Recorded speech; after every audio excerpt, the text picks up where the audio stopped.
You had eagerly anticipated the upcoming event, but your responsibilities at work prevented you from taking time off, even for your younger sister. In a rare call, your mother reproachfully expressed her disappointment, leaving you momentarily puzzled. The confusion deepened as Susan, your sister, sounded upset on the phone, questioning why you hadn't fulfilled the childhood promise to be present at her wedding. Amid your genuine confusion, Susan softened her voice and disclosed an unexpected revelation. She introduced herself as Rebecca, a 37-year-old single woman who had started a successful business 6 years ago. She explained that given her hectic schedule and desire to avoid delaying her plans until she turned 31, she had decided to proceed with her marriage without waiting for you. As Susan shared her engagement news one evening, playfully teasing you, you responded with a pinch on her cheeks and warm congratulations.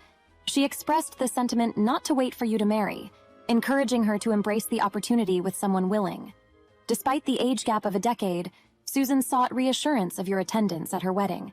Responding with a big smile, you assured her of your commitment to be there, requesting advance notice of the date for work schedule adjustments.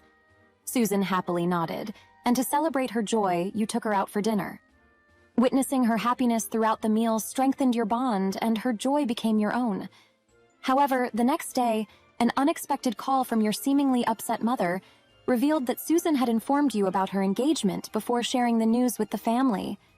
Surprised, you explained the celebratory dinner and pondered if there was an issue with the sequence of information sharing, as Susan typically kept you in the loop.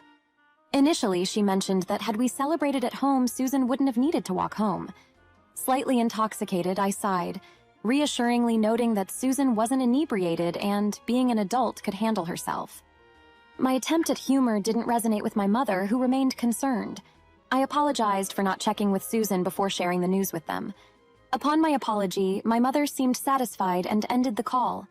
Reflecting on the situation, I acknowledged that I should have consulted Susan about informing our parents before the celebration. In reality, my mother was my stepmother. When I was 6, my biological mother passed away due to illness. My father, raising me as a single parent until I turned 10, eventually remarried my stepmother through an arranged marriage. Later, my half-sister Susan was born, and despite being half-siblings, we grew up as close as any sisters could be. From a young age, Susan followed me around, and I enjoyed showcasing her to others and taking her to safe places. However, our stepmother's excessive worrying often restricted Susan's activities. Despite my desire to keep Susan close, my stepmother seemed to want to push me away. Consequently, I chose to move out before completing college. Deep down, I believed my stepmother distanced herself from me because of something my dad once said about me resembling my biological mom when she was young. Even though he commented when my stepmother wasn't present, I suspected she overheard. When I left home, Susan cried, likely causing tension with our stepmother. Years passed, and my visits home became infrequent. My dad would often invite me out for meals or drinks, reflecting on the past, and wondering if things would have been different if he had tried harder after my biological mom's passing. He always referred to her as Mama. During our private moments when my dad was slightly tipsy, he would express regrets and apologize. I would reassure him, saying that I left home because I wanted to, not because of him. However, there was a secret I never shared with my dad or anyone else, details about the petty cruelties and favoritism from my stepmother. Whether it was cakes, ice creams, or other treats my dad brought home, I rarely got to enjoy them. Even the New Year's money gifts from relatives, which I carefully stored, would be taken by my stepmother the next day. When I confronted her, she'd exclaim that she was saving it for me, but I never saw any evidence of that, not even when I left home. When I started working part-time in high school, my stepmother secretly demanded half of my paycheck behind my dad's back. Despite attending a public high school with no tuition fees, she insisted I hand over my salary, claiming it was for my education. She told me to save the rest, but she never returned the money she took. I kept this information from my dad to avoid causing trouble and upsetting my younger sister, Susan. As Susan grew up, she became closer to me and more distant from our overbearing mom. My stepmother seemed to resent me even more, expressing frustration that Susan admired my work ethic and relied on me more than her. She never acknowledged Susan as an adult, always treating her like a child. It was no wonder Susan felt distant. My stepmother also disliked that my dad would send me gifts or meet up with me, directing her jealousy toward me. Time passed, and as Susan busied herself with wedding preparations, I received an invitation. When I finally sent out the invite, Susan called to inform me and requested a prompt RSVP. I had some concerns about the situation. I agreed and ended the call, intending to inquire later. Subsequently, I regretted not asking Susan, presuming she might be busy.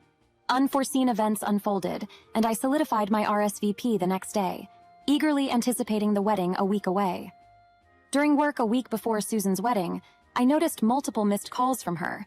The persistent ringing continued when I answered her next call, only to be met with Susan's fury. She questioned, "Rebecca, why didn't you come to my wedding? You promised." Confused, I struggled for words, and when my mom took the phone, she accused me of prioritizing work over Susan. Coldly, my mom insinuated that Susan meant little to me. Panicking, I checked the invitation and informed Susan that my invitation stated the wedding was next week. Shocked, Susan questioned why my invite appeared tampered with, revealing a covered date and messy corrections.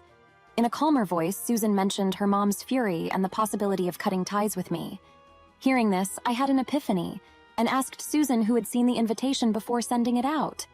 Both Dad and Mom had seen it, and relatives were invited to check for mistakes. When I asked if Susan had checked the RSVP cards, she revealed that her busy mother had done so on her behalf. Apologizing for missing the wedding, I explained the misunderstanding.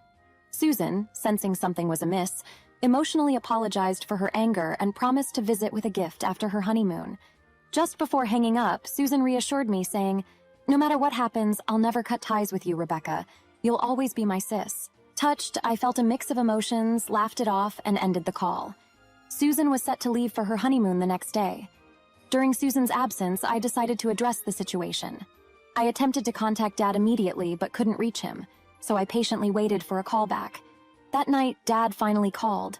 He revealed that he had confronted Mother, who had assisted with the invitations.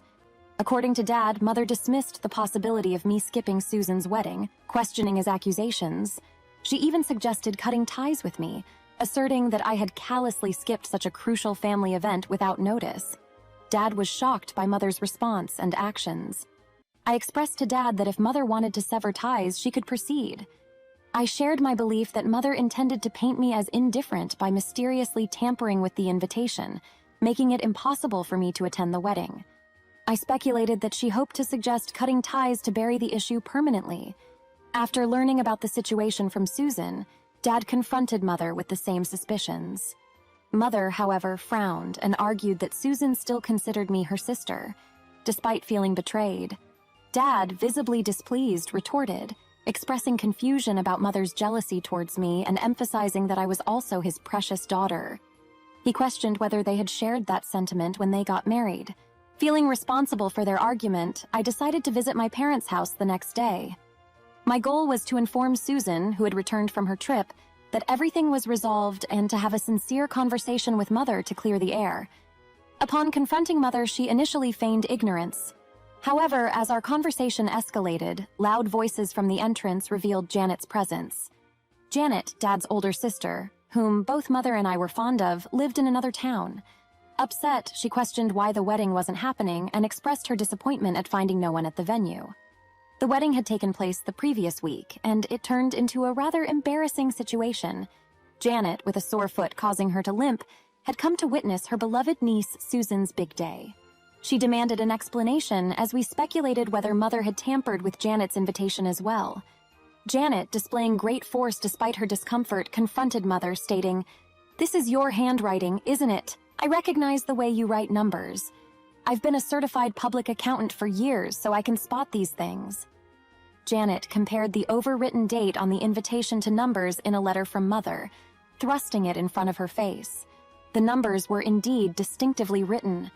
Caught red-handed, Mother finally seemed flustered and admitted to tampering with the date on the invitation.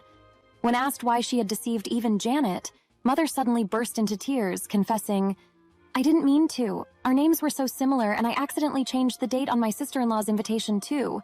My name is Rebecca, quite similar." Realizing that Mother had inadvertently tampered with Janet's invitation as well, I couldn't help but give a wry smile. However, Janet was even more furious, accusing Mother of trying to make it look like only I had skipped Susan's wedding. She expressed understanding of Susan's upset feelings and demanded that Mother apologize to me, which Mother did on the spot. Recalling Susan's words, I informed Mother, I'll continue to be close sisters with Susan. Please don't interfere with our relationship anymore. I also told her that I intended to cut ties with her.